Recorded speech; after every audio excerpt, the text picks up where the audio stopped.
Boxing Ego here. If you like this video, make sure you hit the like button and also subscribe to the channel and hit the bell icon on the top of your screen to get notified when the latest new content drops. 1.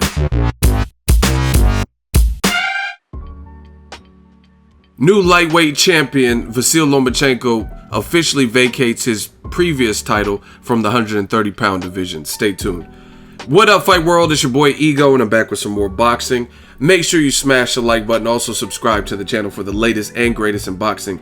If you want to become part of the gang, notification gang, please hit the bell icon. Shout out to the Super Chats, channel donations, the Venmo donations, and the Patreon family.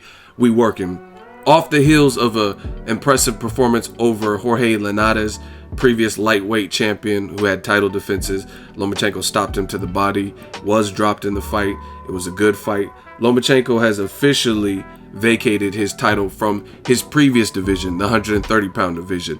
Obviously, that's a good indication that he plans on staying at lightweight at 135. He got a taste of it with Linares, and he has officially vacated that WBO belt, the one belt that he had at 130 pounds.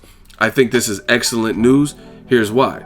Lomachenko, he's steadily impressing and climbing through the ranks and whatnot. He's a champion at lightweight. He beat Jorge Linares, a respected champion, so there's great fights at 35 for him. Looks like Mikey Garcia is going to fight Robert Easter, and then you have Ray Beltran. He's a power puncher. Obviously, Lomachenko has more technical skill and agility and athleticism, but there's some good fights out there for him at 35. They've also linked Lomachenko's name to possibly fight Pacquiao at maybe a 140 or a catchweight, so he has options. And I'm a big fan of fighters not stalling and keeping belts hostages and stuff like that. So it just frees up that 130-pound belt for the other fighters. You have Christopher Diaz that's at that division. You have Tank Davis, Tevin Farmer. You have Billy Dibb. Who else is there? Andy Vinces.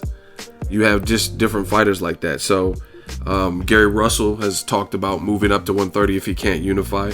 So there's some good fights and good fighters in or around that division who can now fight for titles. Lomachenko, he was the best.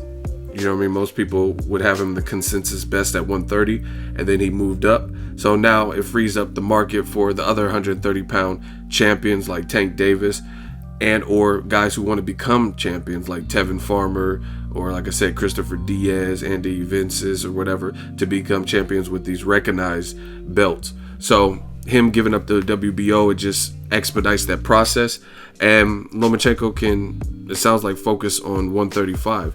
He talked about fighting Tank Davis. He said, I was at his media day before the Jorge Linares fight. He says Tank needs to come up to 135, so that's still a future fight, but Tank will probably have to move up to get that particular fight because it doesn't look like Lomachenko's looking back, which is usually what you see at the elite level. When Andre Ward moved out of the 168-pound division to move up to light heavyweight, he wasn't really checking for a Golovkin fight at 168 or James DeGale or Badu Jack because he had left that division. And weight is tricky. You don't want to play too much and keep fluctuating and go up in weight and then go down. I mean, we've seen what happened with Roy Jones Jr. when he did that. You know what I mean? Playing too much with his weight and then drastically coming back down. It just, sometimes people, you can't take punches the same and different things like that. So props to Lomachenko for vacating his belt and establishing that he's going to stay at lightweight. And I can't wait to see what happens next at 130 and what happens next for Lomachenko. Make sure you smash the like button as always. Hate, comment, and subscribe. Till next video is Ego signing off. So if you enjoyed this video and want more content like this on the channel, you can show your appreciation by going to the PayPal donate button or the YouTube support button, and you can donate any amount that you feel is equivalent to the value of this video. Much more to come. Thank you guys for your support. Boxing Ego, the future of boxing.